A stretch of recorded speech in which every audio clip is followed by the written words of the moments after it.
Welcome, everyone, and thank you for joining us today. I am really excited for our guest. This is, of course, Bridges Not Walls, the Jewish Community Relations blogcast for the Charleston Jewish Federation, where we have all kinds of interesting conversations with people and give you a peek into the back room of Jewish community relations. And today we have a guest that I'm particularly proud to have on, and it is Representative Beth Bernstein. As you know, you might not know that Representative Bernstein has represented House District 78 since 2012. She's a proud member of Columbia's Jewish community. Beth is not only a trailblazing legislator, but also a voice of moral clarity and courage in our state house. She's an attorney at her family's firm, Bernstein and Bernstein, right across the street from the State House, where she works with her brother and husband. She brings a strong legal background shaped by both professional expertise and a lifelong commitment to justice, rooted in Jewish values of tzedek and tikkun olam. In the legislature, Representative Bernstein has championed causes close to the hearts of many in our community. She co-founded and now chairs the South Carolina Israel Caucus, building partnerships that reflect shared democratic values and promoting ties between South Carolina and Israel in the realms of business, innovation, and education. She was also a key supporter of Holocaust education legislation in South Carolina, ensuring that future generations understand the dangers of anti-Semitism and the importance of standing up against hate. Her leadership has helped advance statewide hate crimes legislation, passing the House twice, a pressing issue for our community, and many others. And she's been a steadfast advocate for religious freedom and community security, which we'll hear more about today. Beth serves on the House Judiciary Committee and chairs the Family, Business, and Probate Laws Subcommittee, and making her the only Democrat and only woman to currently hold a subcommittee chair in the South Carolina House. She serves on the Ethics Committee and the Joint Citizens and Legislative Committee on Children, where she previously served as chair. She's received a number of honors for her advocacy, including the Barbara Moxon Advocacy Award for her leadership on women's issues and the Child Advocate Award from the South Carolina chapter of the American Academy of Pediatrics, all reflecting her tireless commitment to dignity, equity, and care for the vulnerable. Today, we're going to also be discussing H 4145, a bill that Beth introduced called the South Carolina Pray Safe Act, which is one of our key issues coming into the next year, and we'll be talking about more issues of the day. So please join me in giving a warm welcome to a great leader, a true ally, and a champion for our Jewish community, Representative Beth Bernstein. Thank you. It's a pleasure to be here. Let me just correct one thing that you said, and thank you so much for that very, very kind introduction. I am the only female Democrat subcommittee chair of Judiciary. And there's only one other, and that is Representative Gilda Cobb Hunter. She's on not on the Ways and Means Major Committee, but she does chair a committee. So I don't want to take anything from Representative Gilda Cobb Hunter. So, but I am the only Dem on the Judiciary Subcommittee and only female. So she's also the longest serving member of the House, right? Yeah, she is. So I believe she was elected around the time of Lost Trust. I want to say it was in 1992 that she's been up there. A long time. Wow. So I've been up there. This is my 7th term. So I just completed my 13th year in the House of Representatives, and it's crazy how time flies, especially when you're having so much fun, right? Well, it's a lot of people don't understand what a labor of love it is to serve in the South Carolina House or in really any public service position. I mean, it is not a high-paying job, I know, and although it's supposed to be kind of like a supplement to what you do, I'm sure in some months it takes up the majority of your time. It really does, but it's something that, I went into it knowing that it would be, while it's considered part-time, it really is more of a full-time. And really, it's what you put into it. It makes it even more gratifying when you can get things accomplished. And being a minority member of the legislature, it's hard to have victory sometimes. And so, if I can effectuate change and make a difference, I'm going to continue to try to do so. So that's right, how I feel. And in my 13th year, I think I felt like that way in my first year too. So let's see how what the future will hold. Wow. And that actually leads into one of the questions I really wanted to ask you. And by the way, if you're watching, if you comment on any of the three places this is streaming live, it should pop up in our little screen here, and I can ask Representative Bernstein the question. But you mentioned being part of a minority party in a legislature, and in South Carolina, you're a Democrat and there's a Republican supermajority. But still, you managed to get a lot done and work across the aisle on a number of issues. What is the key for you to getting your priorities across the finish line and to accomplishing what you've accomplished as a member of the minority party? I think that's a good question. What I tell people, I think it's all about relationships and taking away the label of conservative, liberal, or Democrat, Republican. It's really about working with your colleagues. And if you have a good relationship, if they can count on you to be trustworthy, reliable, and dependable, it does not necessarily mean you have to be the yes man and agree to everything, but you can approach an issue either to try to collaborate, to find the commonality, or to be divisive. And I tend to want to be a consensus builder and work on things that we can find common ground on, because there are a lot of people up there who philosophically are going to think about issues differently than I do. So a couple things I do. I try to understand where they're coming from, and then try to find if there is an opportunity for us to find some kind of agreement or compromise. And so, and clearly, it's relationships, being able to have good relationships with your colleagues up at the State House. Well, I can relate to that, and certainly in my line of work and in the work we do at Charleston Jewish Federation, we have to serve a really politically diverse Jewish community, and we're always searching for those consensus issues that everybody can support, that aren't going to fall into like partisan debates. And what's interesting is that I watch the legislature, so many of the issues that South Carolinians truly care about and depend on their state government for are really not partisan issues, infrastructure and healthcare, education, passing a law so I can't hold this while I drive. Right. And well, some might see that as government overreach, but yeah, I think it's important to talk a little bit about my background, because I think the values that were instilled in me from my parents, and I'm going to attribute it to my Jewish upbringing, obviously.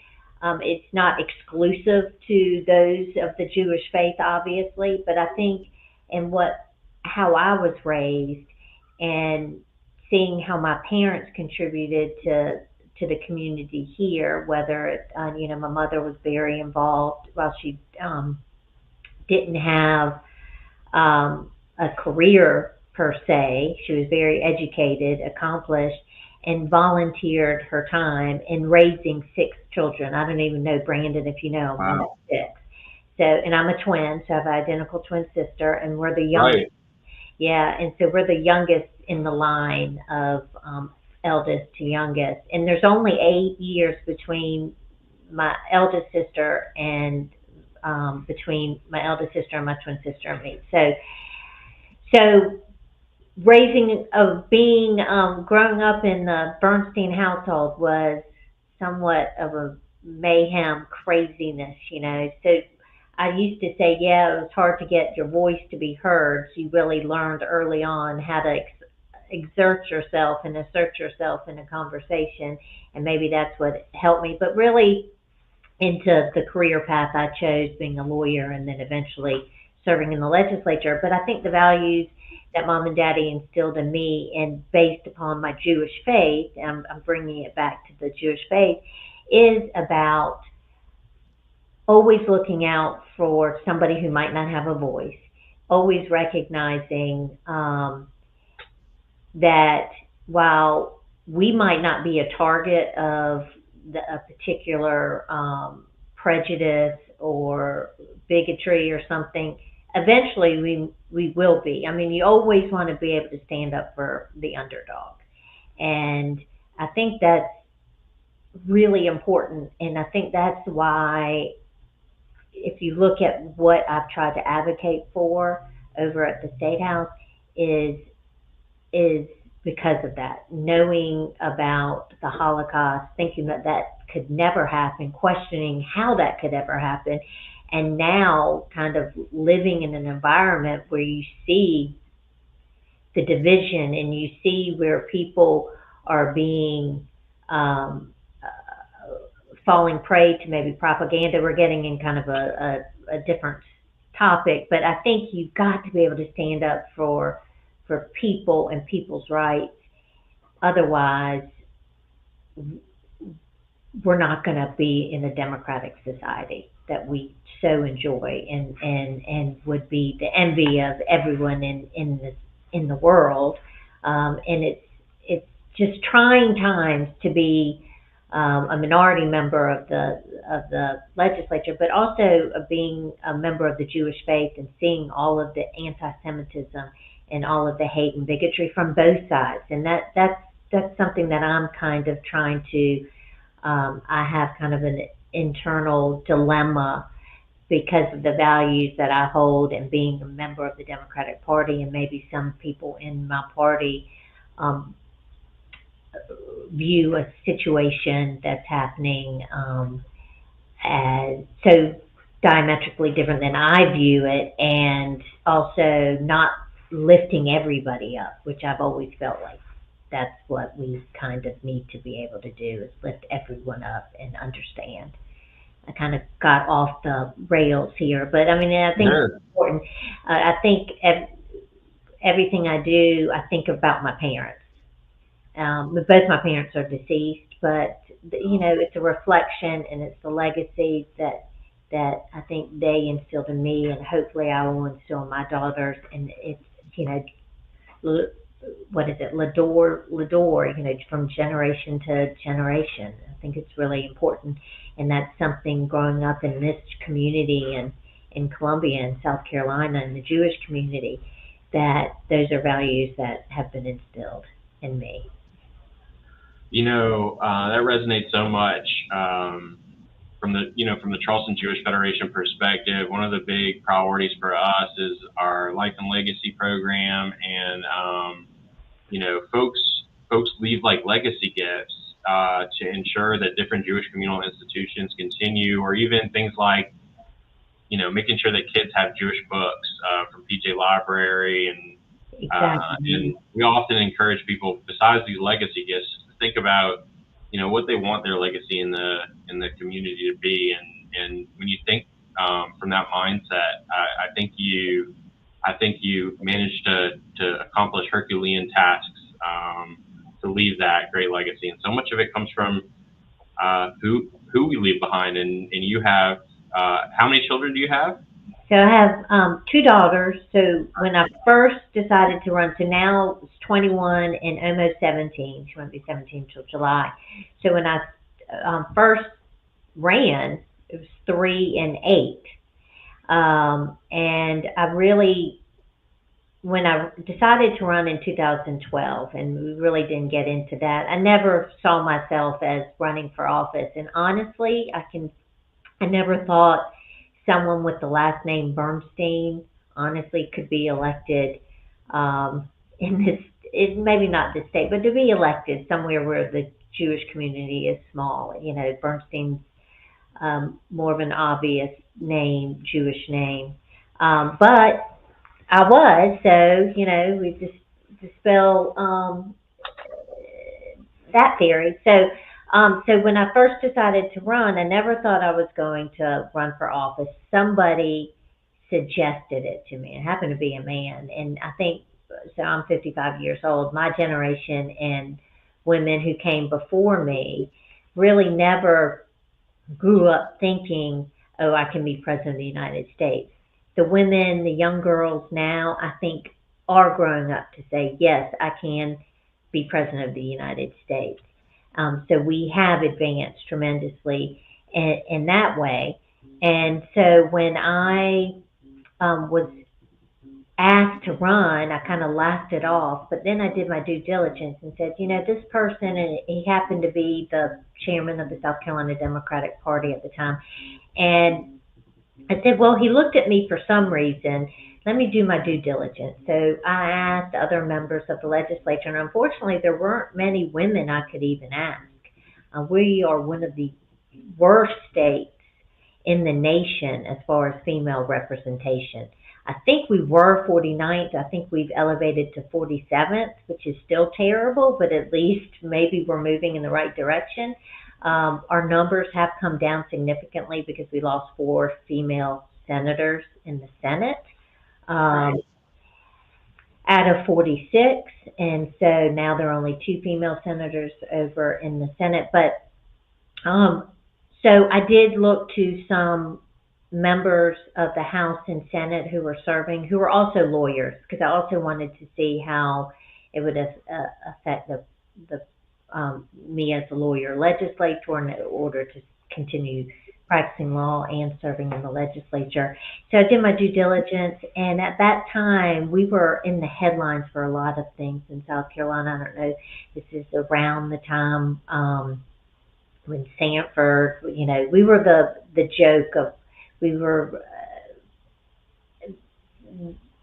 part of all of the jokes on all of the nighttime comedy shows, The Love Gov? Is this the Love Gov episode? Yeah, maybe. And then, it's some things with those headlines and some other headlines, and it's always seemed to be South Carolina. So and I love this state and I love this community. And so I said, and that's something else Mom and Daddy taught me. If something's not right, and you can't just sit by the sidelines and say, okay, someone else will do it. I mean, if you can't complain unless you're going to try to be a solution to the problem. And so I decided to run. And then I wanted to make sure if I did run, I didn't wake up Wednesday morning after the election and say, oh, if I would have knocked on one more door, raised one more dollar, or do whatever. So I worked really, really hard to win. But honestly, I don't know if I really contemplated what it would be like to serve. You really don't know until you get up there and start serving.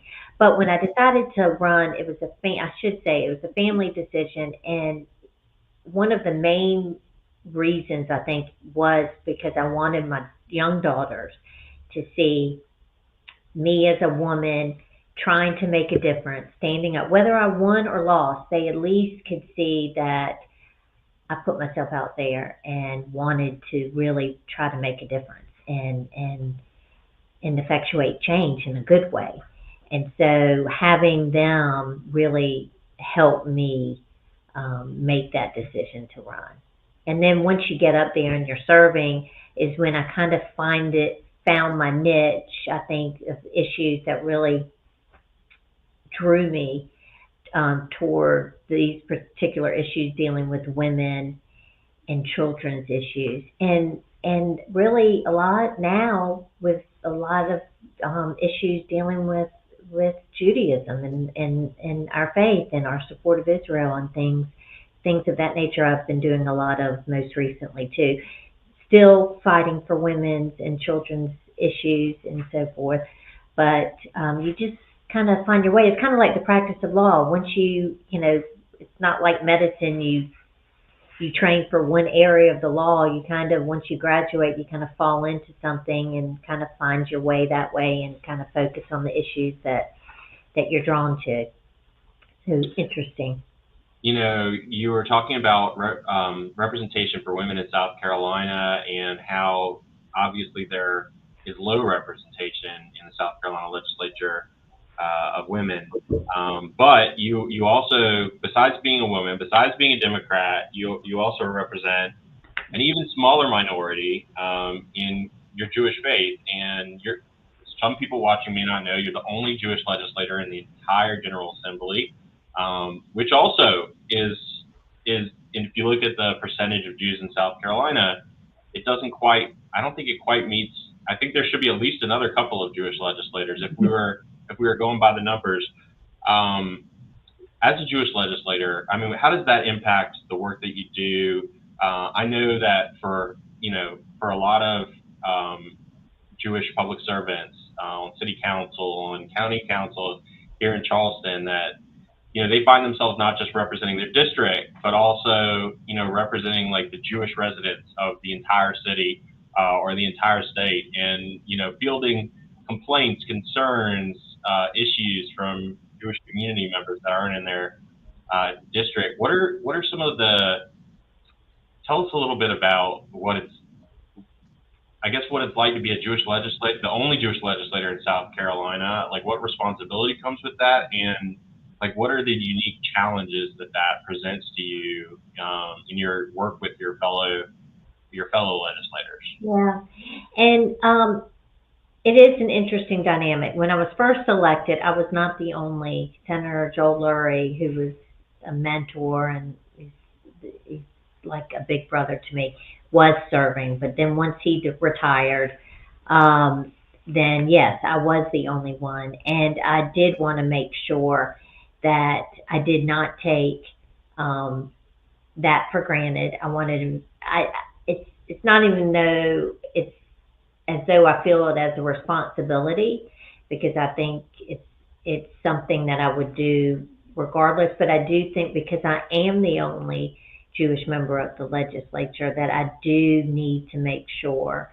that certain issues that are important to us as Jews are recognized as being important to those members in the General Assembly.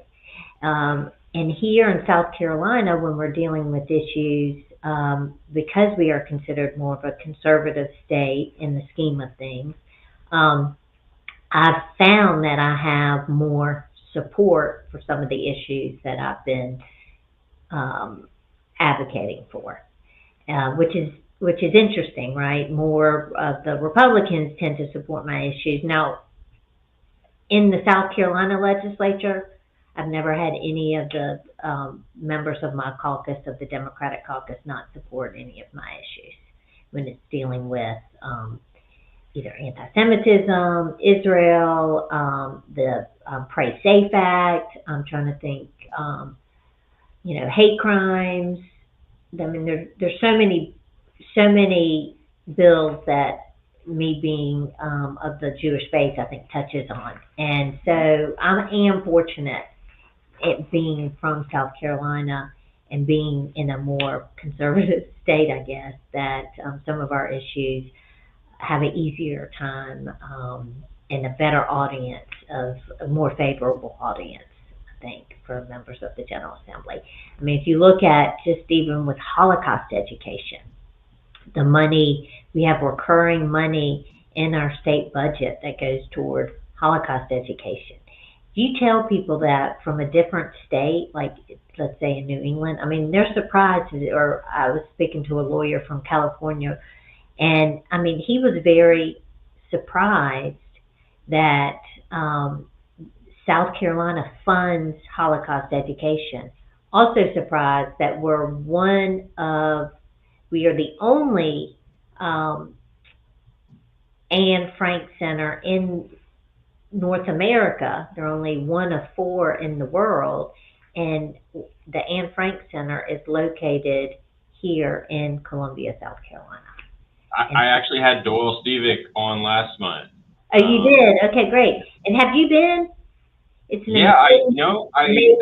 to say I hadn't gone until our South Carolina Jewish Advocacy Day this last session, and I got a personal tour from Doyle and got to hear his story, which we all heard on the podcast also, about about how he, as somebody who isn't Jewish, decided to follow a path of Exactly. uh, teaching of the story of Anne Frank as a method of teaching against like hate in general. And it was I was fascinated. I could not believe what we have here in Columbia, South Carolina, It really is of a all shame. places in North America. Mhm. And I say of all places because you would assume, right, that the Anne Frank Center would be in like some great Jewish like super hub like New York New City York, or right. you know Miami. Mhm. right. But yeah, it's amazing, and we're really encouraging folks to go whenever we have a trip to Columbia now. We almost always figure out some way to cap it off with a tour of the Anne Frank Center, and I think most people don't understand either that a majority or something like a majority of the incoming freshmen at University of South Carolina go through that tour, and they're really like the audience that they're trying to hit. Exactly. It's just amazing work. And that's what it's supposed to be utilized as a learning and teaching moment, depending on if teachers are going and really focusing and like, because Doyle has that great story when he was teaching and the serial or the mass murderer was his student. Isn't that what happened and how Yeah, people could have so much hate and you wonder that as I've always as watching being watching I remember my mother and father let us watch the Holocaust movie when it came out. I think I was probably 8 or 9. It must have been 1979, 78, 79. And I mean it's very, very scary and how much people can hate someone just because they're different. And that's what the Anne Frank Center shows you. It's not in the abstract. It is showing you this is what happened, and it also incorporates civil rights in there too. So it's not focused solely on the Holocaust, which is I think a benefit. But I also come from the school of thought. It's hard to hate somebody when you get to know them. So I think being up in the I'm probably one of very few Jewish people that most people up there have even interacted with.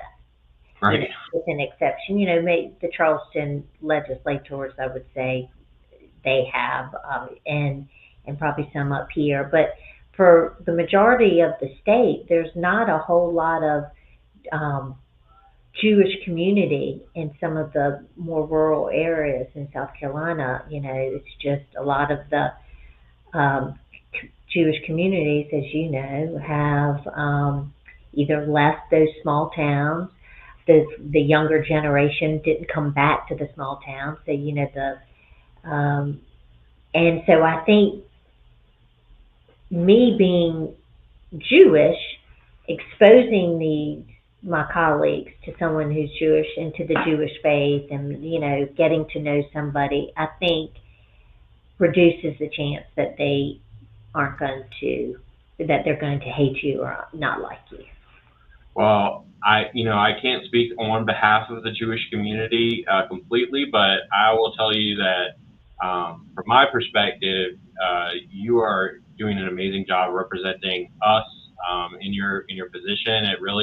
It makes me proud to see you make speeches from the well and the issues that you choose to advocate on.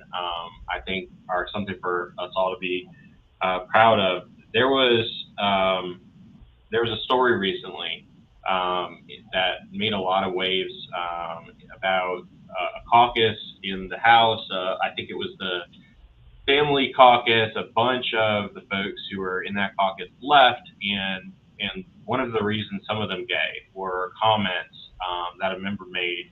Um, you know, basically referring to you as like a token Jew or somebody that shouldn't I have been a think it part of was too woke or too liberal.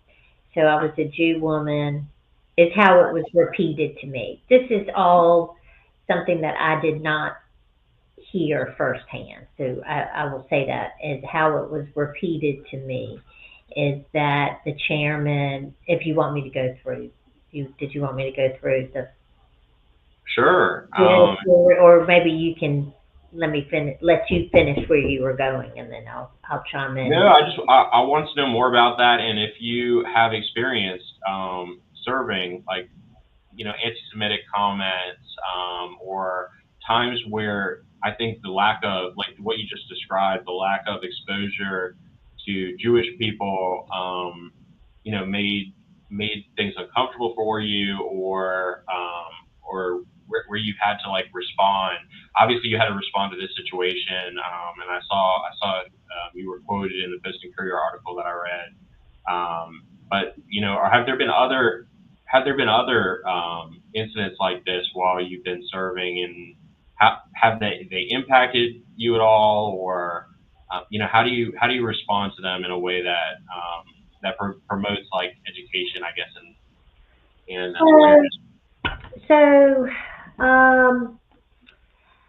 honestly, what transpired with the most recent was, my chairman of judiciary was criticized for having me as a subcommittee chairwoman because I'm Jewish and I'm a woman. Although I should point out that I had already been a subcommittee chair since 2016.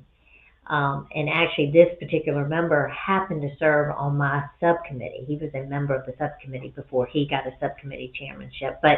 And I, along with another colleague who is openly gay, he doesn't wear it on his sleeve. He doesn't really, talk about it. But my chairman was criticized for having a Jew woman and a gay man serving in these leadership positions on Judiciary Committee, and as though we weren't qualified because we had those characteristics. And what I had told the Post and Courier, this member never said anything to me directly on certain issues. He dealing with Israel and other issues. He did work with me, but if you're going to criticize someone for appointing me as a subcommittee chair because of my faith, then that is considered anti-Semitic. And I would say, racist, bigotry to hold, just because we're not like him in that either being in the Christian faith or heterosexual, that makes us unqualified to serve in this leadership position. And it's unfortunate. Some other comments that have been relayed that he has said, I don't know if those are accurate or not. I have no reason to dispute the veracity of that, but I can say that I didn't hear it firsthand. So I do want to put that caveat out there. But members of the Black Caucus filed a resolution. I'm not sure if you're aware of this. It filed a resolution on I think it was the last day or second to last day, to censure this member for making those type comments that criticizing the LGBT community, members of the Jewish faith, members of members of the Black Caucus. And so it'll be interesting to see. I have been fortunate that I haven't received a whole lot of, I feel welcome up there. I don't feel shunned. Growing up here in Columbia, South Carolina, I was born and raised, I'm used to being one of the only members of the Jewish faith. Only Jewish person in class, or my twin sister and me and two of our childhood best friends who were still best friends. It was like we were called the Jew crew. It was four of us. We can kind of laugh it off, but really,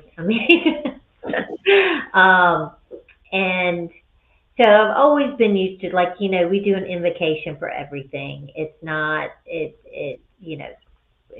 very Christian based, but I'm used to that growing up in South Carolina.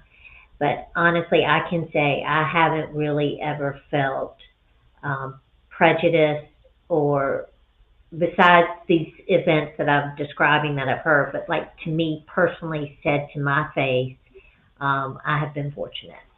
And I mean, I Well, say that for my upbringing too. I mean, you hear the joke here and there of the, I don't even want to repeat it on here because it's only gonna, there's no reason to repeat it. But the Jewish jokes that are made, yeah. um, which are coming to light now as not being funny, and it is considered racist and anti-Semitic and so forth. So, if we want to make sure that the incidences of anti-Semitism are reduced, then we can't make light when people are making these comments or statements. And I think that's why this representative was censured. Well, you described that the Black Caucus filed a resolution to censure this member, and obviously the House Majority Leader is the one who originally made public light or publicly talked about these comments, and as he was leaving co-chairmanship, I guess, of the Family Caucus. Is it heartening that you got this kind of response, or that you heard this kind of response from both sides of the aisle? Yes, it is. It does make you feel gratified that people are now standing up. It probably should have been done sooner because I think he felt emboldened that he could make these type comments and it would be received as acceptable. Um, but yeah, I think members, my colleagues up there said enough is enough, and we're going to expose you for the behavior that you've exhibited and what that's indicative of, and we're not going to be part of a family caucus that really doesn't espouse family values. It's acceptance of all. I mean, it's almost like when I had the expansion of paid parental leave recently too, and we had members of the Family Caucus and the Freedom Caucus, because sometimes there's some overlap there, who criticized this bill when it really is only helping families and helping the bonding, the critical time in a newborn child to bond with their mother and father. And they made it partisan. They made it that it was some liberal bill, because I was the primary sponsor. And I got up to the well. I might go to the well to do introductions because I'm from Columbia and a lot of our high schools here, win awards and so forth. And so it's easy for them to come. But I don't go to the well often on issues necessarily. I don't want to speak on every single issue because I think if you're out there talking all the time, that it doesn't make it as impactful or seem as important. So when you do go up to the well, the podium, to make a statement, and I should say as an aside, I do go to the well in my capacity as subcommittee chairman when I have to explain bills that have come out of my committee. But just when I'm talking for or against a bill on an issue. And I got up, and really in the 13 years I've been there, I hadn't really gotten up to the well and been that angry because this was a good bill that should not be considered a Republican bill, a Democrat bill, a liberal, conservative. It's a bill that was going to help families. It ended up passing, but I said enough is enough. We need to learn how to work together. We don't need to be so divisive. We need to learn how to compromise. If we're going to try to advocate for and improve the family work life for South Carolinians, we've got to work together. And poverty doesn't just affect a Republican or a Democrat. Healthcare doesn't, it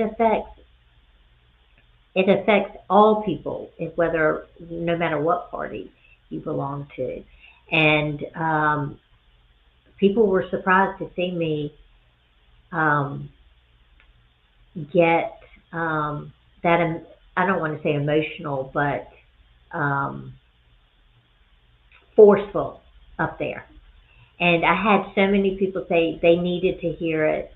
Thank you for saying it, from both parties.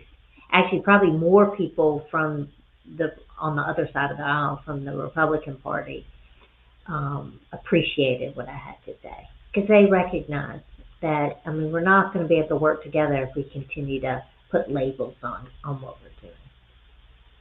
Well, I know that I saw it on several different places in my social media that certainly were not similar to each other and not of the same party. And so I know it inspired a lot of people. It's one of those clips, and there are always like a few in a year of a legislative session that really made the rounds all over social media, because people, I think, were really inspired. And obviously, as you mentioned, it passed. So it was obviously a bill that the majority of the GOP supported it ultimately as well. And I think maybe part of that speaks to your floor speech. Maybe it could have possibly inspired some of those people to vote. So obviously, you've been a primary sponsor of hate crimes legislation the past several sessions. It passed the House twice. It's stuck in the Senate both those times. It's stuck in the Senate now. It doesn't seem to be going. It doesn't seem to be making movement.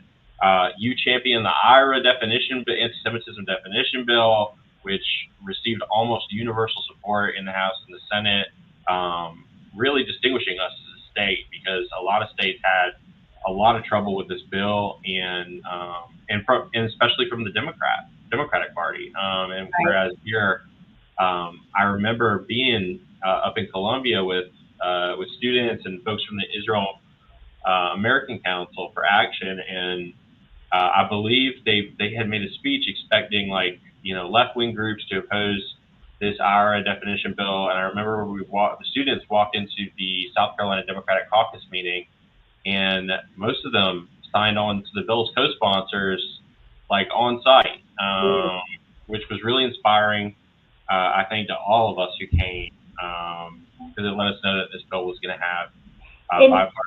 And let me give you kudos to that, because this is the second year that you've done this Jewish Advocacy Day.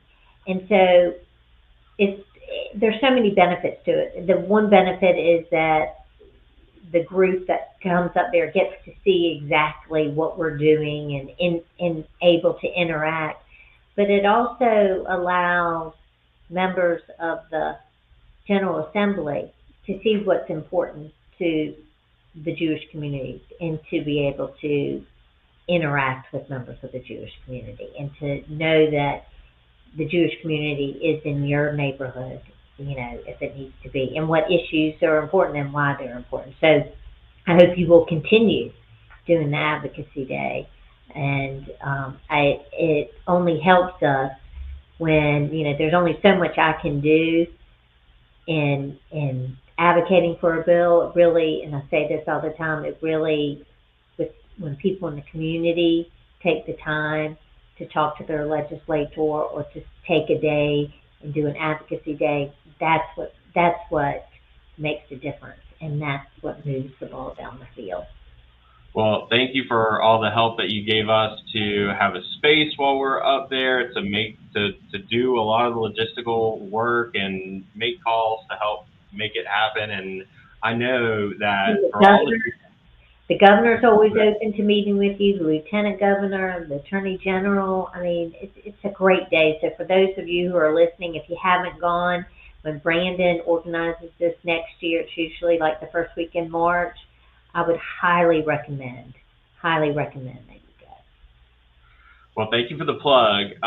We have been working really hard, to your point, to make sure that Jews in all these districts know that we're advocating as a state on certain issues and get involved. And it's really been a priority since the first bill that we really got behind. That, I think we all realize that what you said, that if we don't have support from all across the state on something, it's just not going to get done. Nobody cares about a bill that just Charleston cares about, or that just Columbia cares about. You need the upstate and the PD and Midlands and Low Country to get something done. If you look at some of the bills that I've passed passed or that I filed that deal with issues that you've advocated for, it's always been bipartisan. And the most recent South Carolina Safe Pray Act is very bipartisan. We have a lot of the Republican leadership on that bill. We kind of ran out of time, but I've been assured that it's going to be, we'll get a subcommittee hearing the first week. We're back in January, and hopefully we will get that process streamlined through the House and then over to the Senate, and then the governor can sign it, this term. So I know that we don't have a lot of time left, so why don't you tell us about the South Carolina Pray Safe Act for people who don't know what it does or why they should care about it or what they should do to support it. What do you? Well, Brandon, I should say you're a lot of the issues that I advocate come from my friendships, my relationships, and Brandon really is the one who encouraged and asked that this bill be filed. So you probably know better than I do, but a lot of the terms of the bill. Like I say, I go to my pediatrician and she'll tell me some issue. I'm like, oh my gosh, really? I mean, preteens should not be vaping. Yeah, you're right. And so then I start researching and doing a vaping bill. But the South Carolina Pray Safe Act really is what the bill says. It will provide a funding mechanism for places of religious institutions, synagogues, churches, even mosques, if they're feeling threatened. This would allow some security measures funding to update and improve and solidify some of the security measures that these synagogues or churches or whatever it may be may employ, so that their congregation can feel safe and secure when they're trying to observe their religious faith. Is that pretty accurate? Well, absolutely. And, there is this federal nonprofit security grant program that's been pretty consistently funded. But a lot of our synagogues are taking advantage of that. But with all the reviews going on with grants, a lot of those funds were frozen for the first part of this year. And the other thing that's missing from the federal program, I think, that's included in this bill is funding for personnel, off-duty police officers, and security guards at synagogues. I was at an event last night at our local Orthodox congregation in West Ashley. It's their 13th birthday. They're in the old JCC building. They've converted to a beautiful synagogue. It started off as a little minion in somebody's living room, and it's now a thriving and growing congregation. But upon arrival, there's a police car parked out front. There's an armed security guard just through the door. There's the volunteer security from the synagogue sitting in the waiting room, and it's the new reality of like a post Mother Emanuel, post Tree of Life, post Colleyville world. It's unfortunate because you thought that places of worship would be immune from those types of violent, horrific acts. Yeah. And as the governor, when we went up for the last advocacy day, the governor met with us and he said nobody should have to pray with their eyes open. And it hit me hard because it's such a simple way to put it, and it's true. And it's a shame that we have to think about these things, but at the same time, people don't come to pray unless they feel safe. They don't come to Jewish community events unless they feel safe. And all this anti-Semitism that we're seeing, I think, only increases that anxiety and apprehension. And so this bill that you're championing, that now has a Senate companion bill. Thank you to Senator Larry Grooms and Ed Sutton. But we haven't talked about, and I think you're aware that we formed a Jewish South Carolina Israel caucus. Yes.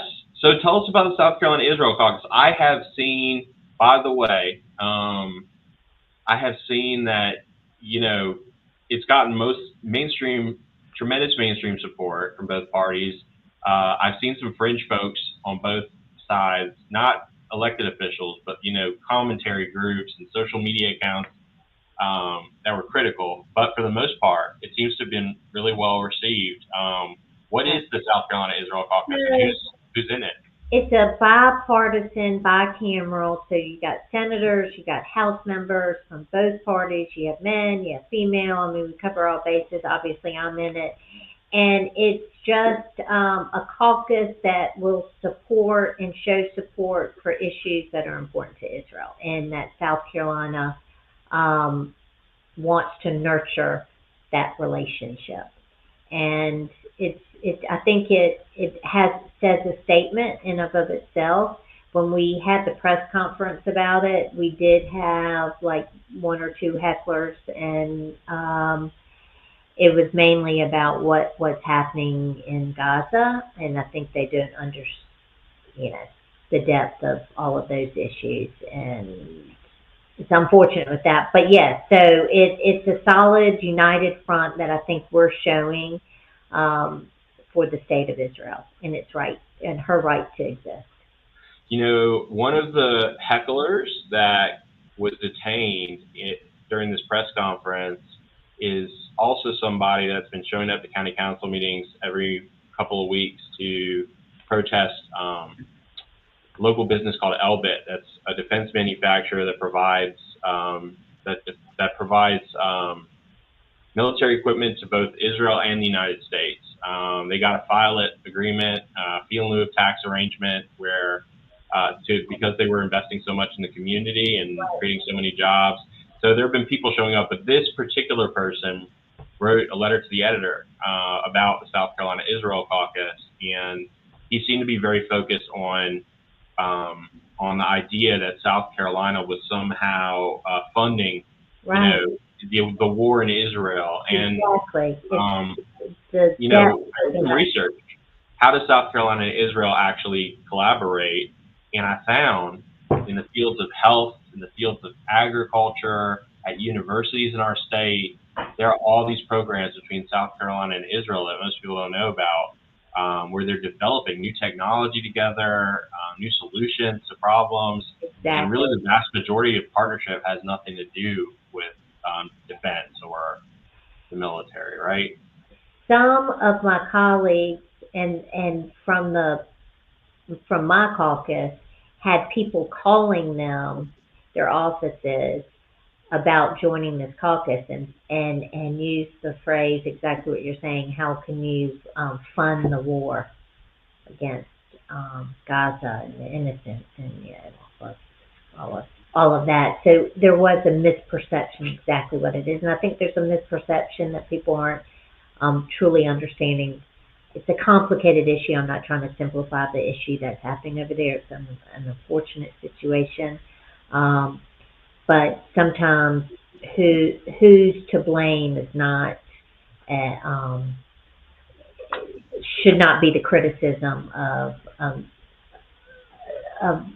the criticism that those certain individuals are making. It shouldn't be, Israel shouldn't be blamed.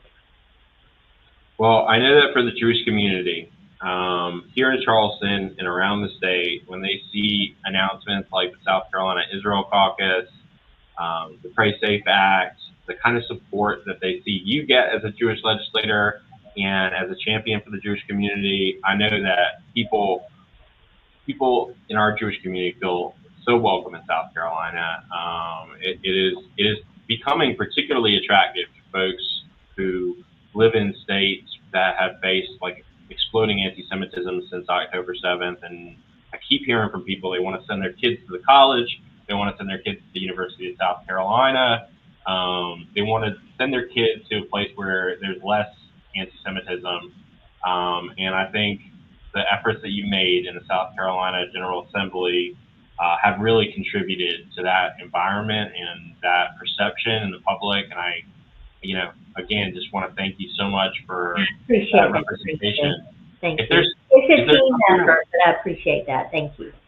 oh, thank you. And before we close out, is there anything that we didn't cover that you would like to leave us with?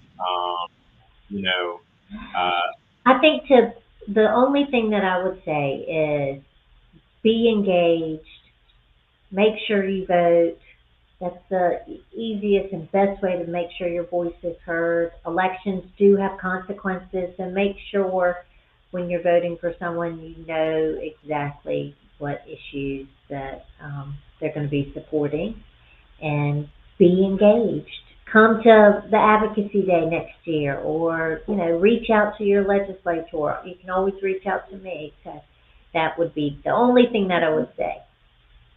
And you thank you. know, that I couldn't have said it better myself, and I'll tell you that most people have no idea who their state legislator is or who their state senator is, and y'all make about 60 to 70% of the decisions that impact our everyday lives, and it's becoming more and more that way as states are becoming, responsible for so many of the laws that govern how we live. And to your point, people should do some research, and even if no matter who you're voting for, Democrat or Republican, be educated on what candidates stand for, where they stand on issues.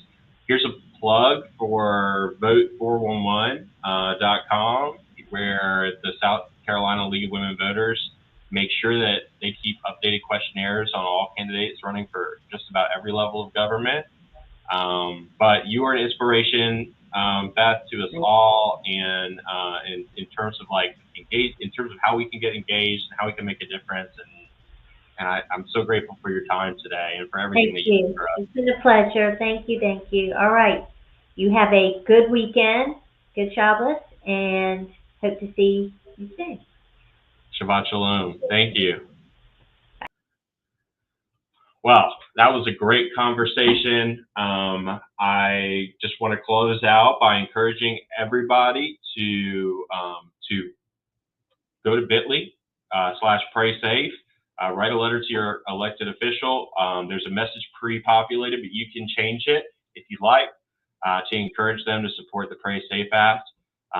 It will really provide relief to a lot of our synagogues and other places of worship that have had to increase their spending on security because of public safety concerns, and this so far has bipartisan support. So you're not supporting a hyper partisan kind of effort here, and certainly as Beth mentioned, on so many of these issues that are important to the Jewish community, we are lucky to have support on both sides of the political aisle, and an excellent champion in Representative Bernstein. I want to leave you with a Shabbat Shalom and encourage you, like Representative Bernstein did, to engage. If you're in Columbia, check out the Anne Frank Center. They offer tours. That's their website. And yeah, it was great having you. I wish you all Shabbat Shalom. And if you have any questions about anything that we talked about today, you are more than welcome to reach out to me directly. I can connect you with your state legislator. And as we enter the summer, our intention to support the South Carolina Pray Safe Act will be to set you up with in-person meetings with your representatives at their home and district since the legislative session is over. I'm happy to help set those meetings up for you and help facilitate those conversations and prepare you with information about the legislation. But again, as Representative Bernstein mentioned, legislators really need to hear from Jewish community members and others in their own backyard to be moved on issues sometimes. So it is critical that you stay engaged. If you'd like to learn more, please write me or call me. And I hope you all have a great weekend. Thank you for joining us for another episode of Bridges Not Walls, where we've had another amazing guest. I hope you'll join us next time. Next month, we have Rabbi Isaiah Rothstein, who works on belonging for the Jewish Federations of North America.